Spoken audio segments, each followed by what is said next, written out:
Natungo ang kwentong ito sa taong 2013, ngunit orihinal na nagmula sa taong 1807. Nagsimula noong si Albert Smith, isang magsasaka sa Louisiana, ay sinunog ang isang buntis na babae. Itinali niya ang babaeng nagngangalang Alphaba sa isang posteng kahoy at sinilaban. Ang pangalan ko ay Alfred Smith at galing ko sa pamilya ng mga magsasaka. Nung siya ay sinunog ng buhay, may mga sinigaw si Alphaba na mga salita.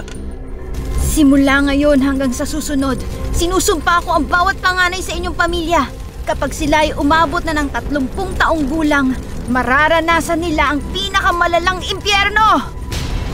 Matapos banggitin ang mga ito, nasunog ng tuluyan ang kanyang katawan, ngunit hindi na nakapagsalita. Patuloy siyang nakatingin sa aking lolo sa tuhod sa kanyang kulay dugo na mga mata habang nagiging apo.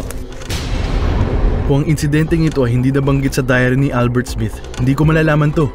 Sinulat ni Albert sa kanyang diary. Sa panahong ito, mayroon tayong di normal na sitwasyon sa ating mga kamay. Kung hindi ko pinatay si Alphaba noong araw na yun, titigil na sana ang aking salin lahi. May plano na siyang ubusin ng buong angkan ko. Alam ko na ang kanyang masamang intensyon nang bisitahin ko ang bahay niya.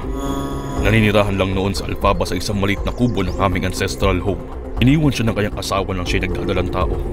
Ngunit ang kanyang kilos ay kakaiba at walang kasiguraduhan. Sa bawat makalawa, hahanap siya ng dahilan upang makipagtalo sa amin. Isang araw, habang ako ay nagtatrabaho sa labas ng aming bahay, pumunta si Alphaba. Nagsimula siyang sisihin kami na ninakaw namin ang 100 acres ng lupa. Hindi ako sumagot sa kanyang mga paratang. Bumalik siya sa kanyang kubo at halatang nanggagalaiti sa galit. Si Alphaba ay isang masamang mangkukulam. Gumagamit siya ng black magic katulad ng mga spells at chants upang nakawin ang lupa mula sa amin. Kapag kami ay patay ng lahat, madali niya ito magagawa. Nang araw na yun, napagdesisyon kong pumunta sa bahay niya upang ipaliwanag ang lahat ng maayos. Nakita ko siya nakupo kasama ang mga manika na may mga buhok, kuko at mga damit ng bawat miyembro ng pamilya ko. Dumating ako sa oras sa sasaksakin na niya sana ang mga ito gamit ng kutsilyo. Nakita niya ako at tumakbo dahil sa takot. Nang kumalat ang balita sa bayan, ang mga matatanda ay sinabihan akong sunugin siya. Binigyan nila ako ng isang babala. Kung hindi ko ito magagawa, ang pamilya ko ang unang masusunog ng buhay bago si Alphaba.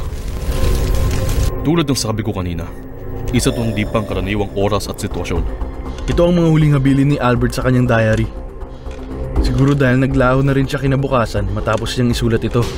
Simula ng araw na yon, lahat ng panganay sa henerasyon ng aming pamilya ay kailangan dalhin ng sumpa pagkarating nila ng 30 gulang. At ngayon, 30 kaarawan ko. Tumigil si Alfred sa pagsulat niya sa kanyang diary. Naglalakad siya ng walang kapaguran sa kanyang kwarto. Alam niya na ngayong araw ay magiging isang halimaw siya, katulad lang ng iba niyang pamilya. Ang sumpa ay gagawin siyang halimaw na rugaru.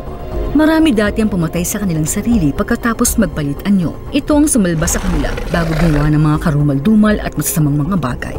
Ngunit ang mga taong nagtuloy sa ganitong anyo ay pumatay ng maraming tao. Ang rugaru ay may katawan ng tao at ulo na katulad ng sa lobo. Ito ay maitim o pula na balahibo sa katawan, may mga kuko na kasing talas ng punyal. Ngunit kahit ito ay may 7 hanggang 8 talampakan, ang katawan nito ay sadyang matibay at malakas. Mas gusto nitong kumain ng laman ng tao. Ang pagpapalitan nito ay umaabot ng 15 araw, pagkatapos ito ay may kakayahan na magparami at gumawa pa ng katulad nito. Ang kailangan lamang ay isang kagat mula sa rugaru upang mahawa ng isang tao. Ngunit dahil sila'y matakaw, hindi sila madalas kumakagat lamang at umaalis. Kinakain nila ang kanilang mga biktima, kaya't hirap silang makabuo ng isang pulutong ng rugarus. Hindi katulad ng mga vampira na isang kagat makakahawa ng iba. Ito ay isang sumpa. Kapag nalaman ang rugaru ay nagpapanggap bilang isang tao. Ang tao na yon ay may 1 taon at 1 araw upang magtago ng sekreto. Kapag ito ay sinabi niya kahit kanino, sila mismo ay masusumpa ng kaparehas na kapalaran.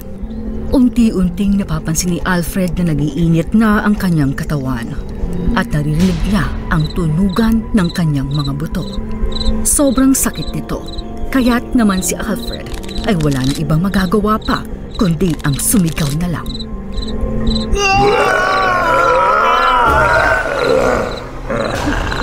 Alauna ng madaling araw ng sandaling iyon, pero ang masasakit na tunog ay gumising sa kapitbahay ni Alfred na si Jacob. May naririnig siyang taong sumisigaw ng napakalakas. Ang mga sigaw ay parang alulong ng lobo, kaya naisip niyang sundan ang tunog. Anong kakaibang tunog to? Parang tunog ng isang lobo at tao na parehas na nasasaktan. Tahimik siyang naglakad patungo sa bintana ni Alfred at sumilip sa loob. Doon natakot siya sa kanyang nakita. Ito ay isang nakakatakot na bagay upang makita. Nakita ni Jacob ang katawan ni Alfred na nag-iibang anyo. Ang kanyang mukha ay bumaba parang isang lobo. Si Jacob ay isang researcher at head of the paranormal department sa Louisiana State University. Matapos mapanood ang pagbabalat anyo ni Alfred, napagtanto niya kung anong nangyayari. Diyos ko! Isa yung Rougarou! Mas makakabuti kung makakalis ako dito kaagad! Sa aktong tatakas na sana si Jacob nang bigla siyang makaapak ng isang tuyong cowboy. Narinig siya ng Rougarou at dali-daling pinuntahan si Jacob.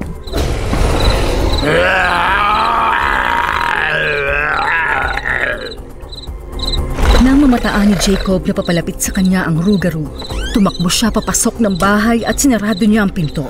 Marami ng research si Jacob patungkol sa Rougarou. Alam niya kung ano ang gagawin dito. Pumunta siya sa kusina at kinuha ang gasolina kasamang lighter. Ang Rougarou ay nasa labas ng bahay ni Jacob. Sinusubukang sirain ang pinto gamit ang mga kuko nito. Umakyat si Jacob sa bubong ng bahay. Binuhos niya ang gasolina sa itaas ng Rougarou. Tumalo ng Rougarou sa itaas ng bubungan at ngayon magkaharap na ang dalawa. Alfred! Tanda mo kung sino ka! Kung hindi ako kumain ng laman ng tao, may posibilidad na makalis ka sa lagay mong yan! Sa kasamaang palad, hindi nakakilala ang Rougarou o nakakaintindi. Ang ginawa lamang ito, tumingin kay Jacob at humiyaw. Ang Rougarou, agad na dinamba si Jacob. Kinuha niya ang lighter at itinapon sa kanya. Ang gasolina nito ay binalot at niliyaban sa apoy. Sa sinapit na ito ng Rougarou, bumaluktot ito sa sakit. At ito'y bumalik na sa kanyang tunay na anyo. Salamat, Jacob. Iniligtas mo ako, ngunit may isa pang bagay. Hindi matapos ni Alfred ang kanyang sinasabi, siya'y nahimatay at naghabol ng hina. Sa susunod na araw nang bumalik si Jacob sa kanyang trabaho sa universidad, kinausap siya ng nobya niyang si Ashley. Hey Jacob! Narinig ko ang insidente mo kahapon. Pero bakit ang kapitbahay mo na si Alfred ang nagpakamatay sa itaas ng iyong bubungan? Di ko maintindihan. Ashley, isa lamang yung konklusyon ng mga pulis. Ang katotohanan talaga ay... Sinabi ni Jacob lahat kay Ashley. Nang siya'y nakauwi na, mga 2:00 na madaling araw, nilagnat si Jacob. Matapos noon, ang kanyang mga buto ay nagsimulang tumunog.